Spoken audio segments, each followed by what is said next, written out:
সুপ্রিয় শিক্ষার্থী বন্ধুরা আসসালামু আলাইকুম। এই ভিডিওতে আমি পঞ্চম শ্রেণীর গণিতের অনুশীলনী 12 এর সমাধান নিয়ে আলোচনা করব। এর আগে আমি এই অনুশীলনী 12 এর আগের পৃষ্ঠার যে বিষয়গুলো আছে এগুলোর সমাধান দিয়ে দিয়েছি। তোমরা যারা দেখোনি ভিডিও ডেসক্রিপশন ওই পৃষ্ঠাগুলোর সমাধানের লিঙ্ক দেওয়া আছে, প্রয়োজনে দেখে আসতে পারো। চলো তাহলে শুরু করি। তোমরা বোর্ড দেখতে পাচ্ছ, আমি অনুশীলনী 12 এর প্রশ্নগুলো তুলেছি। একেবারে 1 নম্বর প্রশ্নের বিষয়গুলো হচ্ছে যে নিচের মাসগুলোর দিন সংখ্যা লিখো। এখানে কিছু বাংলা মাস দেখতে পাচ্ছি, কিছু আমরা ইংরেজি মাস দেখতে পাচ্ছি। তাহলে আমাদেরকে আগে থেকেই বাংলা মাস, বাংলায় যে 12টা মাস আছে এবং ইংরেজি ক্যালেন্ডারে যে 12টা মাস আছে, কোন মাস কত দিনে, এই বিষয়গুলো আমাদেরকে আগে থেকে জানতে হবে। যেমন দেখো, প্রথমত বলেছে এখানে 1 নাম্বার শ্রাবণ মাসের দিন সংখ্যা। তাহলে আমরা উত্তর কি লিখব? উত্তর লিখব যে শ্রাবণ মাসের দিন সংখ্যা। তাহলে দিন সংখ্যা কত, এটা আমরা কিভাবে জানবো যে আমরা জাস্ট সহজে মনে রাখবো যে বাংলা মাসে যে বাংলা 12 মাসের মধ্যে প্রথম 5টা মাস হচ্ছে যে 31 দিনে। তাহলে আমরা জাস্ট সংক্ষেপে মনে রাখবো। আমাদের তো অবশ্যই বাংলা 12 মাসের নাম প্রত্যেকের সিরিয়ালি জানা আছে, যে বৈশাখ, জ্যৈষ্ঠ, আষাঢ়, শ্রাবণ, এইভাবে। তো এইভাবে আমরা মনে রাখবো যে প্রথম 5টা মাস, ঠিক আছে। তাহলে প্রথম 5টা মাস, 5টি হচ্ছে যে 31 দিন, এবং শেষ অবশিষ্ট যতটি আছে আর কি, যেমন 7টি আছে, তাহলে শেষ 7টি হচ্ছে 30 দিন। এটা হচ্ছে বাংলায়ের ক্ষেত্রে, ঠিক আছে। এটা হচ্ছে বাংলায়ের ক্ষেত্রে হচ্ছে এই নিয়মটা আমরা মনে রাখবো। আর ইংরেজিটা তো একটা 30, একটা 31 এরকম, আবার মাঝখানে ফেব্রুয়ারি একটা 28 দিনে বা 29 দিন এরকম হয়। তাহলে এবার আমরা দেখবো যে শ্রাবণ মাসটা প্রথম 5 মাসে পড়েছে নাকি শেষ 7 মাসে পড়েছে। তাহলে আমরা যদি সিরিয়ালি গুণে আসি, যে বৈশাখ, জ্যৈষ্ঠ, আষাঢ়, শ্রাবণ, তাহলে শ্রাবণ মাসটা হচ্ছে 4র্থতম মাস। তাহলে যেহেতু 4র্থতম এবং আমরা জানি যে প্রথম 5টা মাস 31 দিনের, তাই শ্রাবণ মাসের দিন সংখ্যা হবে যে আমাদের 31। তাহলে তোমরা অবশ্যই সিরিয়ালি বাংলা 12টা মাসের নাম মুখস্থ করবে এবং জেনে রাখবে যে প্রথম 5টি মাস হচ্ছে 31 দিনে, শেষ 7টি মাস হচ্ছে যে 30 দিনে। আশা করি বুঝতে পেরেছো। এবার দ্বিতীয় নাম্বার ভাদ্র মাস। তাহলে আমরা এবার 2 নাম্বার লিখব যে ভাদ্র মাসের দিন সংখ্যা। তাহলে আমরা ভাদ্র মাস তাহলে প্রথম 5টিতে পড়েছে নাকি শেষ 7টিতে পড়েছে, আমরা গুণে আসবো যে বৈশাখ, জ্যৈষ্ঠ, আষাঢ়, শ্রাবণ, ভাদ্র। তাহলে ভাদ্র মাসটা কিন্তু ভাদ্র মাস 5ম মাসে পড়েছে, যেহেতু প্রথম 5টা 31, তাই এটাও কিন্তু আমাদের 31 দিন। হ্যাঁ, দিনের সংখ্যা হচ্ছে আমরা এখানে 31 দিন লিখতে পারি, এখানে 31 দিন, ঠিক আছে। তারপর যেখানেও হচ্ছে 31 দিন। তারপর হচ্ছে যে অগ্রহায়ণ, ঠিক আছে। তাহলে অগ্রহায়ণ এবং এরপর আমরা এগুলো চাইলে ডট ডট দিতে পারি। তোমরা এমনি পুরোটা লিখিও, আমি সংক্ষেপে হওয়ার জন্য এরকম ডট ডট দিচ্ছি। মানে অগ্রহায়ণ মাসের দিন সংখ্যা সমান, এখানে কিন্তু প্রশ্নে উত্তর লেখার সময় ডট ডট দেওয়া যাবে না, কারণ 2 নাম্বারটা একটা আলাদা অঙ্ক, 3 নাম্বার একটা আলাদা অঙ্ক। আমি জাস্ট বোঝার সুবিধার্থে সংক্ষেপের জন্য হয়, তাই এখানে মাসের দিন সংখ্যা এইভাবে লিখছি। তোমরা কিন্তু পুরাটাই লিখবে। তাহলে অগ্রহায়ণ মাসের দিন সংখ্যা হচ্ছে যে, যেহেতু অগ্রহায়ণ মাসটা প্রথম 5টা মাসের মধ্যে পড়ে না, যে বৈশাখ, জ্যৈষ্ঠ, আষাঢ়, শ্রাবণ, ভাদ্র, তাহলে এটা যেহেতু শেষ 7 মাসে পড়ে, তাই আমরা অগ্রহায়ণ মাসের দিন সংখ্যা বলবো যে 30 দিন। তারপর আছে আমাদের চৈত্র, 4 নাম্বারটা হচ্ছে চৈত্র। তাহলে চৈত্র মাসের দিন সংখ্যা, চৈত্র মাসও যেহেতু প্রথম 5টা মাসের মধ্যে পড়ে না, যে বৈশাখ, জ্যৈষ্ঠ, আষাঢ়, শ্রাবণ, ভাদ্র, এই প্রথম 5টার মধ্যে যেহেতু চৈত্র নাই, তা আমরা এটাও বলবো যে 30 দিন। জাস্ট আমরা এই বিষয়টাই মনে রাখবো যে প্রথম 5টা মাস হচ্ছে 31 দিনের, শেষ 7টা মাস 30 দিনের, বিষয়টা মনে রাখলে হবে। পঞ্চম হচ্ছে যে এখানে 5 নাম্বার এপ্রিল মাস। তাহলে এটা আবার ইংরেজি ক্যালেন্ডার চলে আসলো। তাহলে ইংরেজিটা আবার আলোচনা করি। ইংরেজিটা আমরা কিন্তু অনেকেই, তোমরা হাতের মুষ্টিবদ্ধ হাতের এখানে অনেকেই গুণে থাকে কোন রকম, যে এখানে আমরা এটাকে যদি আমরা জানুয়ারি মাস ধরি, এই গিরা এটাকে, তাহলে এই যে এখানে জানুয়ারি মাস উপরে উঠলে, এই যে এটা হচ্ছে গর্ত, এটা মনে করো উপরে, ঠিক আছে। এখানে পড়লে হচ্ছে 31 দিন আর গর্তে পড়লে হচ্ছে 30 দিন। তবে ফেব্রুয়ারিটা হচ্ছে ব্যতিক্রম। তাহলে কীরকম হবে? জানুয়ারি মানে হচ্ছে 31, ফেব্রুয়ারি মানে হচ্ছে 28 বা 29, তারপর হচ্ছে মার্চ হচ্ছে 30, এপ্রিল, জানুয়ারি, ফেব্রুয়ারি, মার্চ, এপ্রিল, তারপর হচ্ছে এখানে এটা হচ্ছে কত, এটা বলেছে এপ্রিল। তাহলে এপ্রিল কোথায় পড়েছে দেখো, জানুয়ারি, ফেব্রুয়ারি, মার্চ, এপ্রিল। এপ্রিল যেহেতু গর্তে পড়েছে, তাই আমরা এপ্রিল বলবো যে 30 দিন। তারপর আসো এখানে জানুয়ারি, ফেব্রুয়ারি, মার্চ, এপ্রিল, মে। তাহলে মে হচ্ছে 31, জুন হচ্ছে 30, হ্যাঁ জুন, জুলাই, জুলাই হচ্ছে 31। এই যে জুলাইয়ের পর যে আমরা আগস্ট আসবে, আগস্টটা আবার এখান থেকে গুনবো, তাহলে জুলাইও কিন্তু 31 দিনে, আগস্টও কিন্তু 31 দিন। দেখো জুলাইটা এখানে উপরে পড়েছে, আবার আগস্টটাও কিন্তু উপরে পড়ে। তোমরা তোমাদের হাতে এখনই দেখো যে জানুয়ারি 31, ফেব্রুয়ারি, ফেব্রুয়ারি একটু ব্যতিক্রম, ফেব্রুয়ারিটা লিপ ইয়ার হলে 29 দিন, লিপ ইয়ার না হলে 28 দিন, ঠিক আছে। তাহলে মার্চ হচ্ছে যে আমাদের 31 দিন, এপ্রিল হবে 30 দিন, হ্যাঁ, মে হচ্ছে যে এইভাবেই আসবে, ঠিক আছে। একটা 31, একটা 30, উপরে হলে হচ্ছে যে এখানে উপরে পড়লে 31, গর্তে পড়লে হচ্ছে যে 30, ঠিক আছে। আর ফেব্রুয়ারিটা ব্যতিক্রম। তাহলে যেহেতু এপ্রিলটা আমাদের এখানে গর্তে পড়েছে, দেখো জানুয়ারি, ফেব্রুয়ারি, মার্চ, এপ্রিল নিচে পড়েছে, তাই এপ্রিলটাকে বলবো যে 30 দিনের। তাহলে আমরা এখন লিখে দিই, তাহলে এপ্রিল মাসের দিন সংখ্যা, তাহলে এপ্রিল মাস কত দিনের পেলাম আমরা? 30 দিন, ঠিক আছে। তাহলে এপ্রিল মাস 30 দিন পেয়ে গেলাম। এবার আসলে জুলাই মাস, ঠিক আছে, একটু আগেই বললাম, তাহলে উপরেরগুলো আশা করি লিখে নিয়েছো। এবার আমরা উপরের কয়েকটা মুছে দেই। এবার আমরা এখানে থেকে লিখব যে জুলাই মাস, তাহলে এটা হচ্ছে 6 নাম্বার, তাহলে হচ্ছে যে জুলাই মাসের দিন সংখ্যা হচ্ছে 31 দিন। আমরা ওই যে একটু আগে যে হাতে নিয়মটা দেখালাম ওইভাবে করে আমরা কিন্তু জুলাই কিন্তু উপরে পড়েছে, তাই 31। দেখো জানুয়ারি, ফেব্রুয়ারি, মার্চ, এপ্রিল, মে, জুন, জুলাই, জুলাই কিন্তু এখানে উপরে পড়েছে, উপরে পড়লে 31 দিন। তারপর বলা হচ্ছে আগস্ট, আগস্ট কিন্তু একটা মোস্ট ইম্পর্ট্যান্ট, এই জুলাই এবং আগস্ট মোস্ট ইম্পর্ট্যান্ট, কারণ দেখো এই যে আগস্ট, আমরা ডট ডট দিয়ে লিখছি, তোমরা পড়াটা লিখিও। আগস্ট হচ্ছে কি, দেখো জুলাইয়ের পরপর কিন্তু আগস্ট, তাহলে জুলাই যেমন এখানে উপরে পড়েছে, আগস্টও কিন্তু উপরে পড়ে, তাই জুলাইও 31 দিনের, আগস্টও 31 দিনের। তাহলে ইংরেজি ক্যালেন্ডার আমরা মনে রাখবো, ইংরেজি ক্যালেন্ডারের পরপর 2টা মাস 31 দিনের হয়, সেই 2টা মাসের নাম কি? জুলাই এবং আগস্ট। আশা করি বুঝতে পেরেছো। তাহলে এই যে আগস্ট মাসের দিন সংখ্যা হচ্ছে, এখানে আমরা লিখবো যে 31 দিন। তারপরে আমাদের ডিসেম্বর, ডিসেম্বর তো প্রত্যেকেই জানো যে ডিসেম্বর হচ্ছে 31 দিনের, তাহলে ডিসেম্বর মাসের দিন সংখ্যা হচ্ছে আমাদের 31 দিন। আশা করি খুব সহজে বুঝতে পেরেছো। তাহলে 1 নম্বরের মাসগুলোর দিন সংখ্যা আমরা লিখলাম সহজেই। একেবারে সামারি করে আরেকবার বলি, সেটা হচ্ছে বাংলা মাসের ক্ষেত্রে, মানে বাংলা ক্যালেন্ডারের যে 12টা মাস সেগুলোর ক্ষেত্রে প্রথম 5টা মাস হচ্ছে 31 দিন, শেষ 7টা মাস হচ্ছে 30 দিন। আবার ইংরেজি ক্যালেন্ডারের ক্ষেত্রে আমরা এই হাতের পদ্ধতিটা ইউজ করব। এখানে প্রথমটা হবে যে এই যে জানুয়ারি 31 দিয়ে শুরু হবে, উপরে পড়লে 31, এখানে পড়লে 30 দিন। আর ফেব্রুয়ারিটা একটু ব্যতিক্রম, ফেব্রুয়ারিটা লিপ ইয়ার হলে হচ্ছে 29 দিন, লিপ ইয়ার না হলে 28 দিন, এটা আশা করি প্রত্যেকে জানো। তাহলে এবার আমরা এটা মুছে দিই। এরপর আমরা 2 নম্বরে আসবো, যে ক্যালেন্ডার সম্পর্কিত নিচের প্রশ্নগুলোর উত্তর দাও। এগুলো একটু টেকনিক্যালি একটু বুদ্ধি খাটিয়ে করতে হয়, তাই আমরা এগুলো একটু বুঝে বুঝে করবো। এগুলো মুছে দিচ্ছি আমি, তাহলে মুছে দিলাম। এবার কি প্রশ্ন বলা হচ্ছে, দেখো এখানে যে 25শে বৈশাখের 20 দিন পরের তারিখটি কি? তাহলে আমরা প্রথমত চিন্তা করব যে প্রথম যে বৈশাখ বলেছে, বৈশাখ কিন্তু 31 দিনের, তাই না? তাহলে বৈশাখ কিন্তু 31 দিনের মাস। তাহলে বৈশাখের 25শে বৈশাখ, তাহলে 25শে তাহলে বৈশাখ মাসের আর বাকি কত দিন আছে? তাহলে বৈশাখ মাস যে 31 দিন, এটা জাস্ট আমি দেখাচ্ছি। এমনি 31 থেকে আমরা যদি 25 বাদ দেই, তাহলে মাস বাকি আছে এখানে আর 6 দিন, তাই না? তাহলে 25 এবং 6, তাহলে যেহেতু আর 6 দিন বাকি আছে, 6 দিন পরেই শুরু হবে যে আমাদের এই বৈশাখের পর জ্যৈষ্ঠ মাস, ঠিক আছে।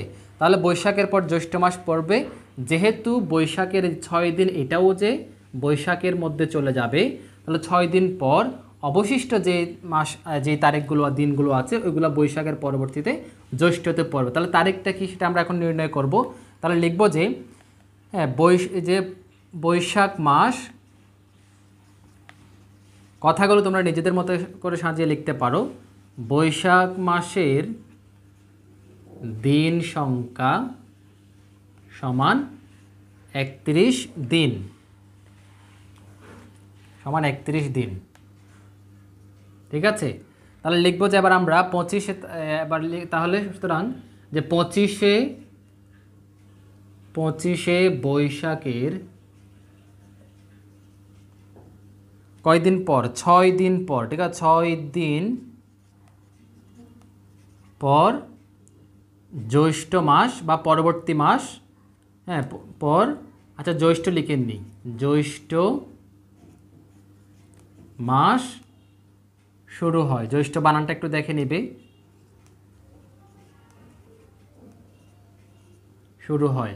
তাহলে আমাদের এই যে মোট হচ্ছে যে এখানে বলেছে যে 20 দিন পর, তাহলে 20 দিন থেকে 25শে বৈশাখের 20 দিন, তাহলে 20 দিন থেকে 6 দিন কিন্তু চলে যাবে, 6 দিন বৈশাখে চলে যাবে। তাহলে সুতরাং আমরা লিখব, সুতরাং এই যে 20 বিয়োগ 6, 6 দিন কোথায় চলে গেল, ওই বৈশাখ মাসে চলে গেল। তাহলে 20 বিয়োগ 6 কত হয়, তাহলে 6 দিন চলে গেল, 14 দিন নাকি, সমান 14 দিন পর, অর্থাৎ আচ্ছা 14 দিন পর তারিখ হবে, পরের তারিখটি হবে সমান হচ্ছে কত, যেহেতু 14 দিন তার মানে হচ্ছে 14ই জ্যৈষ্ঠ।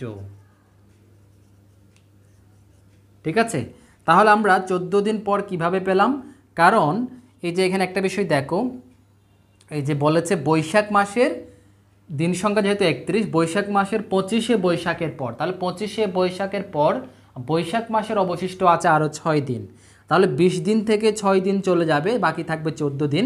তার মানে এই 14 দিন তো পরবর্তী মাসেই পড়বে, তাহলে পরবর্তী মাস যেহেতু জ্যৈষ্ঠ, তার মানে ওই যে 14ই জ্যৈষ্ঠ হবে যে বৈশাখ মাসের 20 দিন পরের তারিখ। তাহলে আমরা এখন লিখতে পারি, অতএব এই যে এই লাইনটা যে 25শে বৈশাখের 20 দিন পরের তারিখটি হলো 14ই জ্যৈষ্ঠ। আচ্ছা লাইনটা লিখে দেই, তাহলে 25শে, হ্যাঁ সুতরাং 25শে বৈশাখ এর 20 দিন পরের তারিখটি হবে বা হলো, আচ্ছা হলো দেই 14ই জ্যৈষ্ঠ। আশা করি বুঝতে পেরেছো। তাহলে 14ই জ্যৈষ্ঠ হলো। এবার আমরা করব যে 2 নাম্বারটা, যে 25শে জুনের 49 দিন পরের তারিখটি কি, এখানে তারিখ জিজ্ঞেস করা হয়েছে। ঠিক আছে, তাহলে আমরা এটা আশা করি তোমরা বুঝতে পেরেছো একেবারে সহজেই।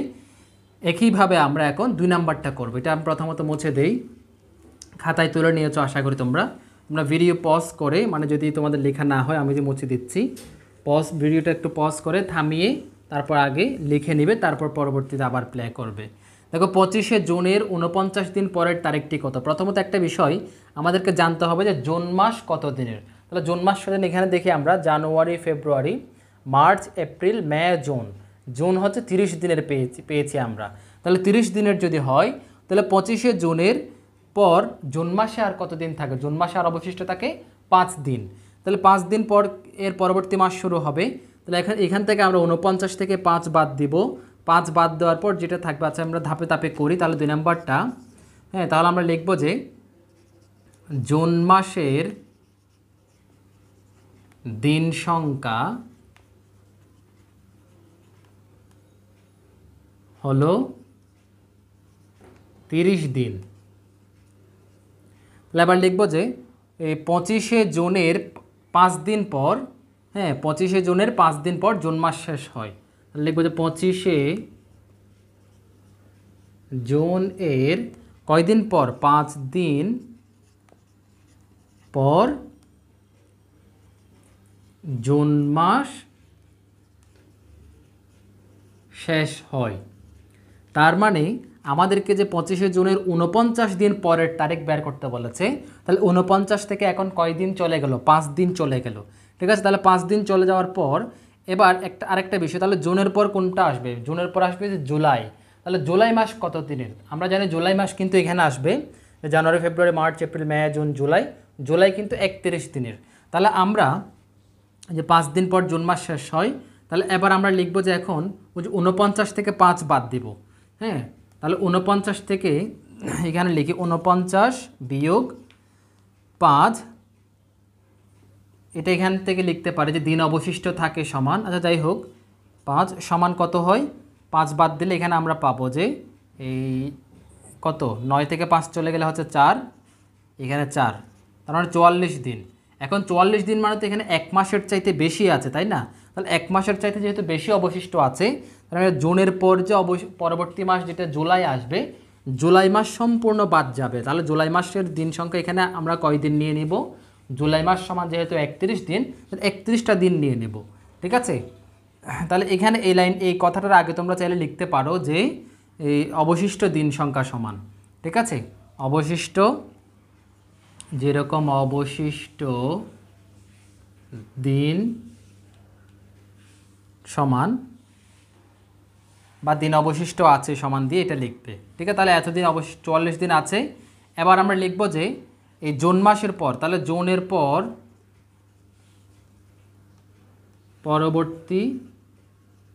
পরবর্তী জুলাই মাসের দিন সংখ্যা সমান 31 দিন। তাহলে আমরা এই যে 44 দিন বাকি আছে, 44 দিন থেকে আমরা 31 বাদ দিব। ঠিক আছে, তাহলে সুতরাং 44 বিয়োগ 31 সমান, তাহলে 4 থেকে 1 চলে গেলে হচ্ছে 3, 4 থেকে 3 চলে গেলে হচ্ছে 1, 13। তাহলে 13 যেটা থাকবে, তাহলে 13 এটা কী হবে, এই 13 মানে হচ্ছে যে আমরা সম্পূর্ণ এখান থেকে যে 31 দিন যে জুলাই, 31টা দিন যে জুলাইয়ের, তাহলে জুলাইটা সম্পূর্ণ বাদ দিয়ে দিলাম আমরা। তাহলে জুলাই বাদ দেওয়ার পর যে 13 তারিখ আসলো, 13 তারিখ এটা হবে জুলাইয়ের পরবর্তী মাস আগস্টের, তাহলে আগস্টের 13 তারিখ। ঠিক আছে, তাহলে এটা আমরা লিখব যে, হ্যাঁ, তাহলে আমরা লিখব যে 13ই আগস্ট, 13 আগস্ট।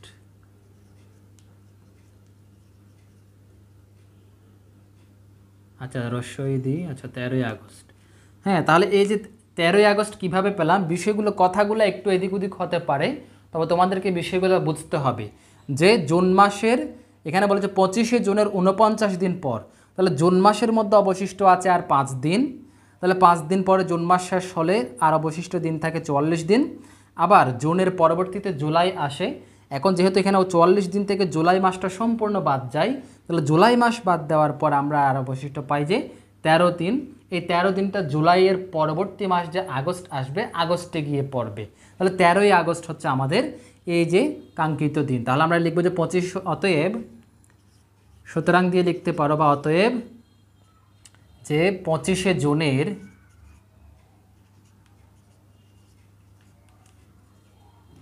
49 দিন পরের তারিখটি হলো 13ই আগস্ট। অবশ্যই আগস্টটা লিখতে হবে, তাহলে 13ই আগস্ট। আশা করছি তোমরা বিষয়গুলো বুঝতে পেরেছো যে এখানে এর আগেরটাও বৈশাখ মাস, 25শে বৈশাখ বলেছে, তাহলে বৈশাখ মাসে অবশিষ্ট যেই দিনগুলো আছে ওইগুলো আগে বাদ দিতে হবে, তার পরবর্তীতে আমরা এইখান থেকেও অবশিষ্টগুলো হিসেব করব। এখানেও জুন মাসের যে 5 দিন বা 5 দিন হোক 6 দিন হোক হিসাব করে, যেমন জুন মাসের মধ্যে কিন্তু 5 দিন আছে, এখানে বৈশাখ আরও 6 দিন ছিল, তাহলে এই 5 দিন বাদ দেওয়ার পর অবশিষ্ট যেহেতু 44 দিন, মানে 1 মাসের চাইতে বেশি যেহেতু আছে, তাই সরাসরি পরবর্তী মাসটা পুরাটাই বাদ যাবে। যেমন জুলাই মাস সম্পূর্ণ 31 দিন বাদ গিয়ে 13 দিন অবশিষ্ট থাকে, এই 13টা হবে যে পরবর্তী, মানে জুলাইয়ের পরবর্তী আগস্টের দিন। আশা করি খুব সহজে বুঝতে পেরেছো। কথাগুলো একটু এদিক ওদিক হলে কোনো সমস্যা নেই, তোমাদের জাস্ট বিষয়টা বুঝতে হবে এবং বুঝে সঠিকভাবে 13 যদি বিয়োগ করে বের করতে পারো, এই 13ই আগস্ট, এটা যে আগস্ট মাসে পড়বে এটা বের করতে পারো, তাহলেই হবে। আমাদের কিন্তু হুট করে আমরা একেবারে 49টা দিন যে আমরা একেবারে বিয়োগ দিব এরকম না, আমাদেরকে এইভাবে ধাপে ধাপে যেতে হবে। আচ্ছা, পরবর্তী দেখো, যদি 3রা মে মঙ্গলবার হয়, আবার এতক্ষণ তো আমরা তারিখ বের করলাম, এবার বার বের করতে বলছে। ঠিক আছে, তাহলে এটা মুছে দেই, বারের বিষয়টা আমরা একটু বের করি। তাহলে বারের ক্ষেত্রে আমরা প্রথমত একটা বিষয় আমি বলে রাখি, এটা এখানে লিখে দিচ্ছি, তোমরা খাতায় লিখতে পারো, স্টার চিহ্ন দিয়ে লিখতে পারো চাইলে, যে প্রতি 7 দিন পর পর একই দিন আসে। এই কথাটার মানে কি? এই কথাটার মানে হচ্ছে যে আজকে যদি শনিবার হয়, তাহলে আবার পরবর্তীতে 7 দিন পর আবার শনিবার আসবে, বা আজকে যদি রবিবার হয় তাহলে আবার 7 দিন পর আবার রবিবার আসবে। আজকে যদি শুক্রবার হয় তাহলে আবার পরবর্তী 7 দিন পর এই যে শুক্রবার আসবে। আজকে যে বারটা হবে ঠিক 7 দিন পর ওই বারটা আবার আসবে। এটাই হচ্ছে এই কথাটার অর্থ, যে প্রতি 7 দিন পর পর একই দিন আসে। তারপর দেখো, যদি 3রা মে মঙ্গলবার হয় তবে 31শে মে কী বার? তাহলে আমরা প্রথমত দেখব যে 3রা মে মঙ্গলবার বলেছে, তাহলে আমরা এবার লিখব যে অবশিষ্ট এই যে মে মাসের মধ্যে অবশিষ্ট যে বারগুলো, যে তারিখগুলো আছে, এগুলোর মধ্যে আমরা আর কয়টা পাই? তাহলে এবার আমরা এখানে লিখব যে 31শে মে পর্যন্ত বলেছে। তাহলে আমরা 3 নম্বর প্রশ্নের সমাধানে যাই। হ্যাঁ, 3রা মে দেওয়া আছে, 3রা মে মঙ্গলবার। ঠিক আছে, তাহলে এবার 7 দিন পর পর যে আমাদের একই বার আসে, তাহলে মে মাসের মধ্যে দিন সংখ্যা কত? 31শে মে বলেছে, তার মানে দিন সংখ্যা হচ্ছে 31 দিন। তাহলে আমরা 3রা মের পর আর কয়টা এইরকম 7-এর জোড়া কয়টা পাবো? ঠিক আছে, তার মানে আমরা 7-এর জোড়া আমরা জানি যে 4 7 28 বা 3 7 21, 4 7 28, তাহলে 3 7 21 বললে তো 21 তারিখ, তাই না? তো আমরা কি করবো, এর পরবর্তীতে আমরা যদি 4 7 28 দিন নেই, 28 আর 3 যোগ করলে দেখো 28 যোগ 3 যোগ করলে কত হয়? এই যে 8 3 হচ্ছে 11-এর 1, এদিকে 1 দিলে 31, সরাসরি 31 পেয়ে যায়। তার মানে এই যে 3রা মের পর আমরা 7-এর জোড়া পাবো, যে অর্থাৎ 7 দিন 7 দিন এরকম করে করে পাবো, যে 4টা সপ্তাহ পাবো, 4 7 28, হ্যাঁ, মঙ্গলবার।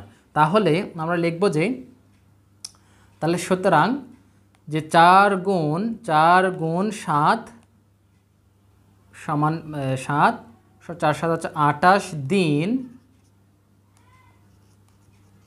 পর আবার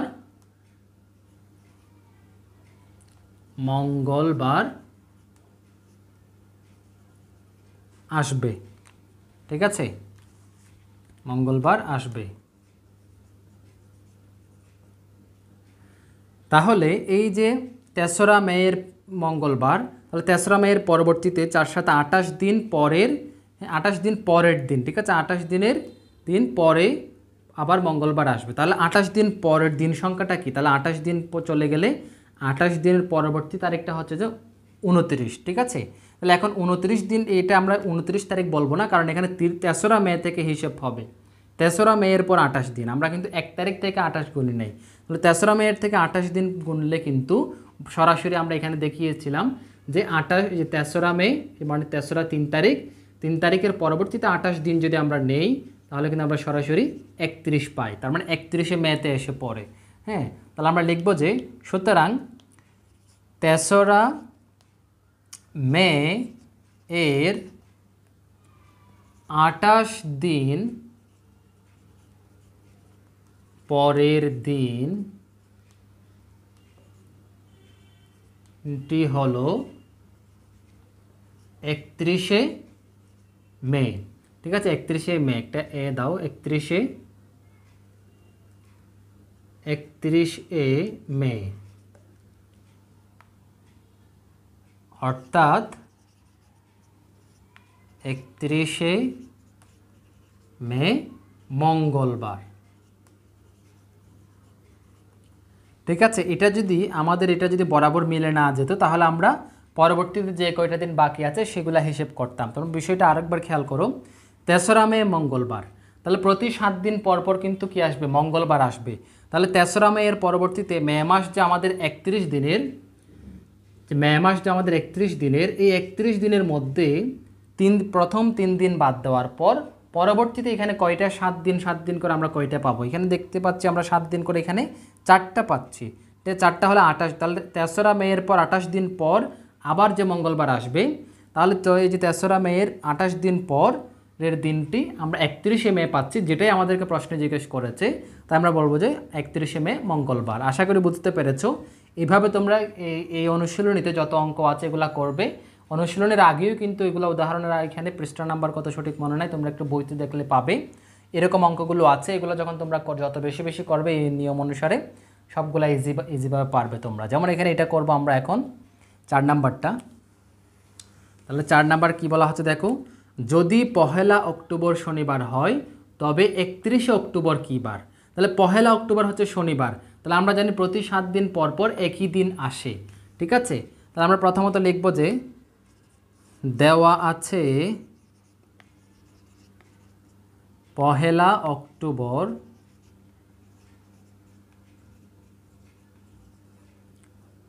কি বার? শনিবার।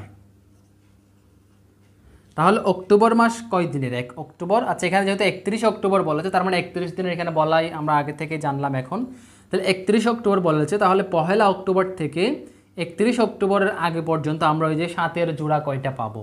তার মানে হচ্ছে পহেলা অক্টোবর শনিবার, আমরা 4 7 28 দিন পর, ঠিক আছে, 28 দিন কিন্তু এটা পহেলা অক্টোবর থেকে হিসেব হবে। তাহলে 4 7 28 দিন পরে 29 তারিখে গিয়ে আমরা আবার শনিবার পাবো।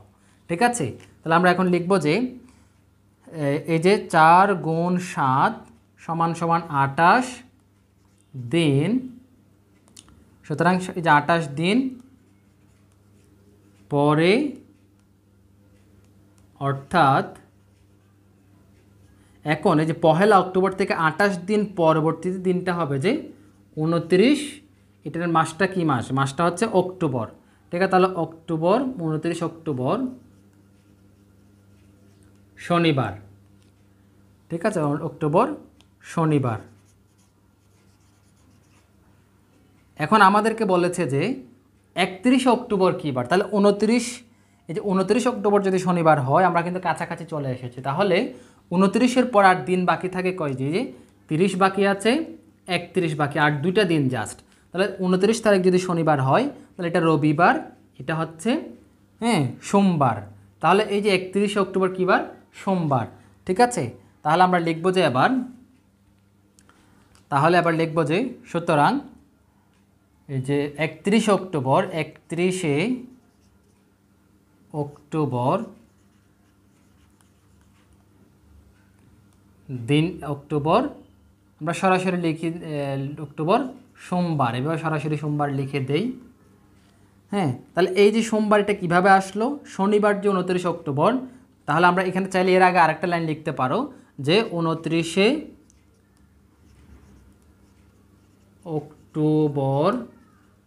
অক্টোবর এর 2 দিন পর 31শে অক্টোবর।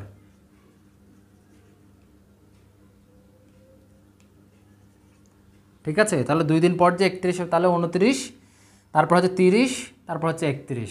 চাইলে তোমরা এই লাইনটা নাও লিখতে পারো, এই লাইনটা চাইলে নাও লিখতে পারো।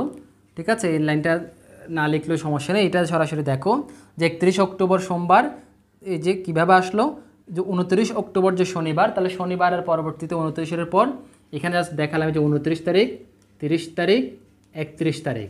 তাহলে 29 তারিখ যদি শনিবার হয়, তাহলে শনি, রবি, সোম, তাহলে যেটা হচ্ছে সোমবার। এইভাবে তোমরা হিসেব করবে। কথাগুলো একটু এদিক ওদিক হলে কোনো সমস্যা নেই, তোমাদের জাস্ট বুঝতে হবে যে 7 দিন পর পর একই দিন আসে। তারপর পহেলা অক্টোবর শনিবার, তার মানে এই যে 4 7 28 দিন পর আবার কি আসবে? এই যে শনিবার আসবে। এটা যে 28 দিন পর আসবে এরকম না, এটা প্রথম 7 দিন পরে আবার শনিবার, তারপর 7 দিন পর আবার শনিবার। এইভাবে আমরা অক্টোবর মাসে কয়টা 7 দিন পেলাম? 28 দিন নিয়ে পেলাম। আমরা যদি 5 7 35 নেই তাহলে কিন্তু হবে না, কারণ 35 দিন পর তো অক্টোবর মাস চেঞ্জ হয়ে যাবে। তাই আমরা অক্টোবর মাসে যত দিন আছে তাই আমরা 28 দিন নিলাম, যে 4 7 28 নিলাম এই জন্য। আবার 3 7 21 দিন নিলে আবার অনেক বেশি দিন অবশিষ্ট থেকে যাবে, তাই 3 7 21 দিন নিয়ে নাই। বরাবর যতটা দিন নেওয়া যাবে, যতটা সপ্তাহ নেওয়া যাবে, সবগুলো আমাদেরকে এভাবে নিতে হবে। তাহলে আমরা সরাসরি এই 2 নাম্বারটা অঙ্কগুলো করে নিলাম। এই ধরনের অঙ্ক আমি এক্সট্রা আরও করাবো যাতে তোমরা বিষয়গুলো বুঝতে পারো। আপাতত আমরা অনুশীলনীতে যেগুলো আছে এগুলো সমাধান করি। তাহলে এই হচ্ছে 2 নাম্বার প্রশ্ন পর্যন্ত সমাধান। এবার পরবর্তী 3 নাম্বার প্রশ্ন দেখো, বলা হচ্ছে যে নিচের সালগুলোর ফেব্রুয়ারি মাস কত দিন ছিল? আমরা জানি যে ফেব্রুয়ারি মাসটা লিপ ইয়ার হলে, অর্থাৎ অধিবর্ষ হলে 29 দিনে হয়, এবং অধিবর্ষ না হলে 28 দিনে হয়। এবং অধিবর্ষ বের করার নিয়ম আছে, স্বাভাবিক সকল সালকে আমরা একক এবং দশক স্থানে যদি শূন্য না থাকে সেই সালগুলোকে আমরা 4 দিয়ে ভাগ করব। যদি একক এবং দশক স্থানে যদি 0 0 থাকে তাহলে আমরা 400 দিয়ে ভাগ করব। এবং 4 দিয়ে ভাগ করে যদি ভাগশেষ 0 আসে, অর্থাৎ নিঃশেষে বিভাজ্য হয়, তাহলে অধিবর্ষ। আর এই যে একক দশক স্থানে যে 0 আছে এরকম সালগুলো যদি 400 দিয়ে ভাগ করে যদি নিঃশেষে বিভাজ্য হয় তাহলে অধিবর্ষ। তাহলে 1200 সাল, এটা আমরা 4 দিয়ে ভাগ করব নাকি 400 দিয়ে ভাগ করব বলো দেখি? যেহেতু একক দশক স্থানে 0 0 আছে, তার মানে এটাকে আমরা ভাগ করবো যে 400 দিয়ে। 400 দিয়ে ভাগ করে যদি ভাগশেষ 0 আসে, তার মানে এটা অধিবর্ষ, এবং অধিবর্ষ হলে ফেব্রুয়ারি মাস হবে যে 29 দিন। আর এটা ভাগ করব, যেহেতু একক দশক স্থানে শূন্য নাই, এটা আমরা ভাগ করব 4 দিয়ে। এটা শুধু একক স্থানে শূন্য আছে, দশক স্থানে না, তাহলে এটা ভাগ করব 4 দিয়ে। তাহলে আমরা একবার অঙ্কগুলো করে নেই। তাহলে প্রথমত 1 নাম্বার 1200 এটা, তাহলে 1200কে আমরা ভাগ দিব 400 দিয়ে। আন্তর্জাতিক পদ্ধতিতে ভাগফল উপরে, ভাজ্যের উপরে বসে। তাহলে দেখো আমরা কয়বার যাবে, সরাসরি কিন্তু আমরা এই যে এটা 3 অঙ্কের, এটাও 3 অঙ্কের নিলে কিন্তু ছোট হয়ে যায়, তাই আমরা 4 অঙ্ককে একেবারে দিয়ে দিব। তাহলে 3 4 12, আমরা জানি 400কে 3 দিয়ে গুণ করলে 3 4 12, এদিকে 0 0, তাহলে 3 বার সরাসরি 3 দিয়ে গুণ করব, এবং ভাগফল কিন্তু বসাতে হবে যত অঙ্ক বরাবর নিয়েছি সেই লাস্ট অঙ্কের উপরে, অর্থাৎ আমরা এই 4 অঙ্ককেই ভাগ দিচ্ছি। তাহলে 3টা যদি কেউ যদি এখানে বসাও তাহলে ভুল হবে। তাহলে ভাগফলের এই যে 3টা বসাতে হবে, এই যে শেষ অঙ্ক এতটুকু পর্যন্ত অঙ্ক নিয়েছি আমরা, মনে করি এখানে যদি আরও অঙ্ক থাকতো, তাহলে আমরা যেহেতু প্রথম 4 অঙ্ক নিয়েছি তাই 4 অঙ্কের উপরেই কিন্তু এটা বসাতে হবে। ঠিক আছে, এটা ভাগের নিয়ম, আশা করি তোমরা জানো।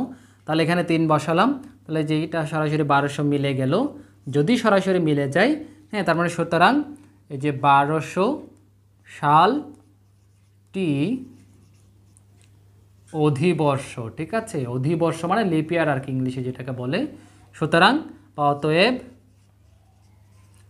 অতএব ফেব্রুয়ারি মাস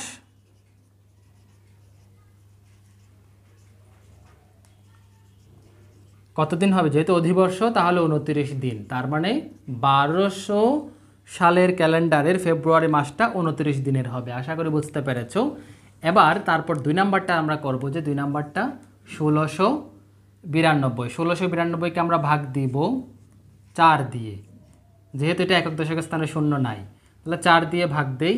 তাহলে 4 4, প্রথম এক অঙ্ক তো ছোটো হয়ে যায় তাই 2 অঙ্ক নিলাম, 4 4 16, এই যেখানে 4 দিয়ে ভাগ দিচ্ছি, গুণ করব যে 4 দিয়ে যে 4 দিলাম, 4 4 16, এই 4টা কিন্তু 1-এর উপরে বসাবো না, এই যে আমরা 16 পর্যন্ত নিলাম তাই 6-এর উপরেই বসাতে হবে, 9-এর উপরেও বসানো যাবে না।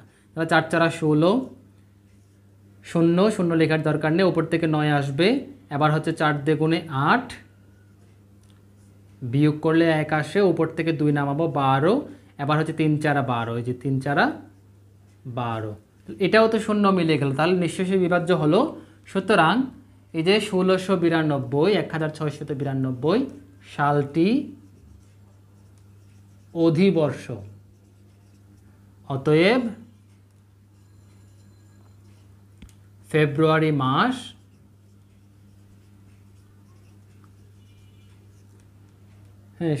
সমান 29 দিন, 29 দিন, অর্থাৎ অধিবর্ষ হলেই ফেব্রুয়ারি মাস হবে 29 দিন। তার মানে 1200 সালের ফেব্রুয়ারি মাসে 29 দিন, 1692 সাল, এটাকে 1692 পড়তে পারি বা 1692 পড়তে পারি। 1692 সালটির ফেব্রুয়ারি মাস 29 দিন। তারপর 3 নাম্বারটা হচ্ছে 2010। তাহলে এবার আমরা 2010কে 4 দিয়ে ভাগ করব। 2010, 3 নাম্বারটা করছি, এটাকে আমরা 4 দিয়ে ভাগ করব। তাহলে 4 5 20, এবার এখান থেকে 1 নামাবো। এখন 1 নামালাম, 1 যেহেতু ভাগ যাচ্ছে না 4 দিয়ে, আমরা আরও একটা নামাবো। একসাথে এরকম 2টা নামালে উপরে এখানে একটা 0 দিতে হবে। কেন 0 দিতে হয়? চাইলে আমরা কিন্তু অন্যভাবে করতে পারি, যে একসাথে 2টা নামালে একটা 0 দিতে হবে, এটা তো বললাম। হ্যাঁ, অপর একটা হচ্ছে, এটা যদি আমি জাস্ট বোঝানোর জন্য এখানে আবার লিখি, আর একটা সেটা হচ্ছে যে 4 5 20, 1 নামাবো। এখন 1-এর মধ্যে কয়বার যায়? 0 বার। তাহলে কি লিখবো? 4 0 0, তারপর যে 1 থাকবে উপর থেকে 0, এবার হচ্ছে 4 দ্বিগুণে 8, এইভাবে আসবে। এখানেও দেখো একসাথে 2টা অঙ্ক নামালাম, তো উপরে একটা 0 দিলাম, এবার হচ্ছে 10 হলো। এবার 10 কয়বার যায়? 4 দ্বিগুণে 8, 2। এটাও শুদ্ধ, মানে এটাও সঠিক, এটাও সঠিক। তবে তোমরা যদি 502 যদি তোমরা 0 এটা যদি বসাতে না জানো, তাহলে কিন্তু অঙ্ক ভুল হয়ে যাবে। মনে রাখবে, উপর থেকে ভাজ্য থেকে পরপর 2টা অঙ্ক নামালে উপরে একটা 0 দিতে হয়, অর্থাৎ এই যে ভাগফলের এখানে একটা 0 দিতে হয়। হয় এভাবে করবে, অথবা এখানে 1 নামালে 1-এর মধ্যে না গেলে 4 0 বার অবশ্যই যাবে, 4 0 0। এগুলো আশা করে জানো, তারপরে কারোর যেন কনফিউশন না থাকে বা কারো অজানা থাকলে যেন বুঝতে পারো, এই জন্য আমি বারবার বলে দিচ্ছি। ঠিক আছে, তাহলে এবার এটা যেহেতু এটা নিঃশেষে বিভাজ্য না, অবশিষ্ট থেকে যায়, তার মানে 2010 সালটি কিন্তু অধিবর্ষ নয়। তাহলে আমরা লিখব যে অতএব, এখানে দুটো পদ্ধতি দেখানোর দরকার, যে কোনো একটা লিখলে হবে। লিখব যে সুতরাং 2010 সালটি অধিবর্ষ নয়, অতএব ফেব্রুয়ারি মাস সমান 28 দিন। অধিবর্ষ না হলে কিন্তু 28 দিনে হবে, অধিবর্ষ হলে 29 দিনে হবে। আশা করি ক্লিয়ার। তাহলে এবার 3 নাম্বার শেষ, এবার আমরা 4 নাম্বারে যাব। এটা মুছে দিচ্ছি। তাহলে 4 নম্বর প্রশ্ন বলা হচ্ছে যে 2016 সালটি অধিবর্ষ ছিল 1 জানুয়ারি 2016 শুক্রবার হলে 31 ডিসেম্বর 2016 কী বার ছিল? এটা একেবারে সহজ উত্তর, আমি মুখে মুখে বলে দেই, লিখব অবশ্য, তবে মুখে আগে শোনো দেখি। বিষয়টা হচ্ছে যে বছরের শুরুতে, যে সাধারণত বছরের শুরুতে অর্থাৎ 1 জানুয়ারি যেই দিন হবে, বছরের শেষ দিন 31 ডিসেম্বর কিন্তু একই দিনে হবে। কিন্তু যদি বছরটি যদি অধিবর্ষ হয়, মানে লিপ ইয়ার যদি হয়, তাহলে বছরের শুরুতে যেই দিন হবে শেষ দিনটা তার পরের দিন হবে। তাহলে কি বললাম? যদি লিপ ইয়ার হয় তাহলে বছরের শুরুতে যেই দিন, পরের একদম শেষ বছরের শেষ দিনটা তার পরের দিন। তো এর বাইরে মানে অধিবর্ষ যদি না হয়, অন্যান্য বছরের ক্ষেত্রে বছরের প্রথম দিন যেই বার, বছরের শেষ দিন একই বার। যেমন তোমরা এখন যে বছর চলছে, এই বছরের ক্যালেন্ডার তোমাদের বাসায় তো নিশ্চয়ই ক্যালেন্ডার আছে, ক্যালেন্ডারে দেখো 1 জানুয়ারি যেই বার একেবারে 31 ডিসেম্বর একই বার কিন্তু। তবে সালটি যদি লিপ ইয়ার হয় তাহলে 1 জানুয়ারি যেই বার 31 ডিসেম্বরটা দেখো তার পরের বার। ঠিক আছে, আশা করি ক্লিয়ার। এবার তাহলে এটার উত্তর কী হবে? যেহেতু এটা অধিবর্ষ, তাহলে 1 জানুয়ারি শুক্রবার হলে তাহলে 31 ডিসেম্বর শুক্রবারের পরবর্তী দিন কী বার? শনিবার। তাহলে শনিবার হবে। তাহলে আমরা লিখব যে 4 নম্বরের উত্তর, যেহেতু 2016 সালটি অধিবর্ষ, সুতরাং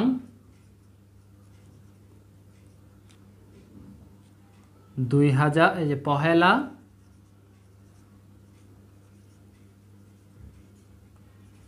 জানুয়ারি 2016 শুক্রবার হলে 31 ডিসেম্বর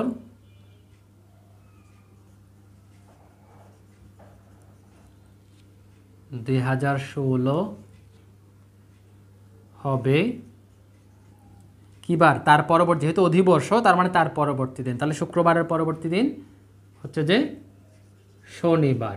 তাহলে আমরা চাইলে এই বিষয়টা কথাটা ওই যে ব্যাখ্যাটা লিখতে পারি। ব্যাখ্যাটা কি? অবশ্যই এতটুকু লিখলেই তোমাদের প্রশ্নে যেটা জানতে চেয়েছে সেটার উত্তর কিন্তু আমি দিয়ে দিয়েছি। এবার তোমাদের জানবার জন্য আমি বিষয়টা লিখি, হ্যাঁ, ব্যাখ্যা হিসেবে লিখি, তোমরা চাইলে এটা নোট করে নিতে পারো। এটা হচ্ছে যে বছরের সাধারণত বছরের প্রথম দিন যে বার হয়, বছরের, তাহলে কমা দিতে পারো, এটা শেষ দিন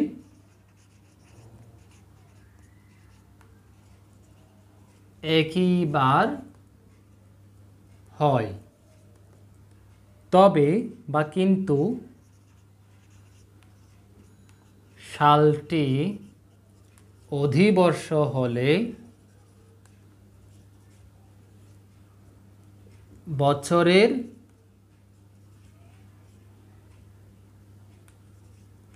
শেষ দিন প্রথম দিনের পরবর্তী দিন হবে, প্রথম দিনের পরবর্তী দিন হবে। আশা করি বুঝতে পেরেছো যে সাধারণত বছরের প্রথম দিন যেই বার, শেষ দিন একই বার, মানে 1 জানুয়ারি যেই বার 31 ডিসেম্বর একই বার। তবে সালটা যদি অধিবর্ষ হয় তাহলে 1 জানুয়ারি যেই বার হবে 31 ডিসেম্বর ওই 1 জানুয়ারির পরের বার হবে। যেহেতু 2016 সালটি অধিবর্ষ এবং 1 জানুয়ারি শুক্রবার, তার মানে 31 ডিসেম্বর হবে যে শুক্রবারের পরবর্তী দিন শনিবার। উত্তর হচ্ছে শনিবার। এই ব্যাখ্যাটা লেখার দরকার নেই, ব্যাখ্যাটা আমি লিখলাম শুধুমাত্র তোমাদের ওই যে বেসিকটা বোঝার জন্য, বুঝবার জন্য এটা লিখলাম। পরীক্ষার খাতায় এই ব্যাখ্যাটা লেখার দরকার নেই। হ্যাঁ, চাইলে জাস্ট লিখতে পারো যে আমরা জানি অধিবর্ষ হলে বছরের প্রথম দিন যেই বার, শেষ দিন তার পরবর্তী বার। সুতরাং 2016 সালের 31শে ডিসেম্বর শনিবার। এইভাবে তোমরা ব্যাখ্যা চাইলে লিখতে পারো, আর চাইলে সংক্ষেপে এটা লিখতে পারো, কোনো সমস্যা নেই। এবার 5 নম্বরে চলে যাব। তাহলে 5 নম্বরে কি বলা হচ্ছে? 5 নম্বরে বলা হচ্ছে যে নিচের সালগুলো কোন শতাব্দীর। আমরা তাহলে দ্রুত লিখি। প্রথমত 108, আমরা জানি সিরিয়ালটা আমি একটু বলে দেই। হ্যাঁ, তাহলে 100 সাল থেকে একটা বিষয় দেখো, 100 এখানে বলেছে 108, তার মানে হচ্ছে আমরা জানি যে 101 থেকে থেকে লিখি 101 থেকে কত পর্যন্ত? 101-এর পর পরবর্তীতে 100 দিন গুনলে আসবে যে 200 পর্যন্ত, 200 সাল পর্যন্ত হলো দ্বিতীয় শতাব্দী। কোন শতাব্দী? দ্বিতীয় শতাব্দী। তাহলে এই 108, এটা তো 101 থেকে 200 সালের মধ্যে পড়েছে, তাই না? তাহলে আমরা কি লিখব? সুতরাং 108 সালটি কোন শতাব্দীর? তাহলে আমরা বলবো যে দ্বিতীয় শতাব্দীর। তারপর হচ্ছে 2 নাম্বার 1015। তাহলে এবার আমরা লিখব যে 1001 থেকে কত সাল? 1100। এটা কিন্তু 1100 লিখতে হবে, ভুল করলে চলবে না, এটা তো অনেকেই ভুল করে। তাহলে 1001 থেকে 1100 সাল পর্যন্ত হলো এটা। এই যে 1001 থেকে 1100, এটা কত? এটা হচ্ছে দশমের পর একাদশ। তাহলে এটা হচ্ছে 1100 বা একাদশ, আমরা একাদশ বললে সুন্দর হয়। তাহলে একাদশ শতাব্দী। তাহলে শতাব্দী মানে হচ্ছে 100 বছরের সমষ্টি, 100 বছর। তাহলে 1001 থেকে 1100 সাল পর্যন্ত হলো একাদশ শতাব্দী। আর এই 1001 থেকে 1100 এর মধ্যে 1015টা পড়েছে। তাহলে সুতরাং 1015 সালটি একাদশ শতাব্দীর। আশা করি খুব সহজে বুঝতে পেরেছ। আচ্ছা, তারপরে হচ্ছে 2001, এই যেটা বর্তমান শতাব্দীতে পড়েছে। 2001টাতে আমরা বলবো, প্রথমত লিখব যে 2001 থেকে কত পর্যন্ত? 2100 সাল পর্যন্ত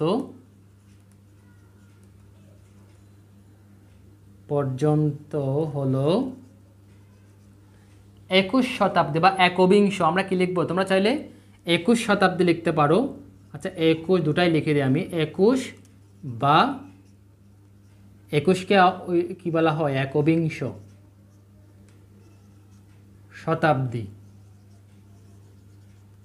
তাহলে 2001 যেহেতু এই শতাব্দীতে পড়েছে, তাহলে আমরা লিখবো সুতরাং 2001 সালটি 21 বা একবিংশ শতাব্দীর। ঠিক আছে, এই যে একবিংশ মানে 21 যে কথা, একবিংশ একই কথা। তাহলে তোমরা 21 শতাব্দীর বলতে পারো বা একবিংশ শতাব্দীর বলতে পারো, যে কোনো একটা লিখলেই হবে। তাহলে এই অনুশীলনী 12তে কিন্তু আরও অঙ্ক আছে। তো ভিডিওটা অনেক লম্বা হয়ে যাচ্ছে, তাই আমি এই অনুশীলনীকে আমি 2টা পর্বে ভাগ করেছি। এটা হচ্ছে প্রথম পর্বে এই পর্যন্ত থাক। এর পরবর্তী সমাধানগুলো তোমরা দ্বিতীয় পর্বে পাবে। আমি ভিডিও 2টা পরপর আপলোড দিয়েছি, তাহলে তোমরা দেখে নিও। ঠিক আছে, তাহলে এটা হচ্ছে প্রথম পর্ব, এতটুকুই থাক। দ্বিতীয় পর্বে দেখা হবে তাহলে।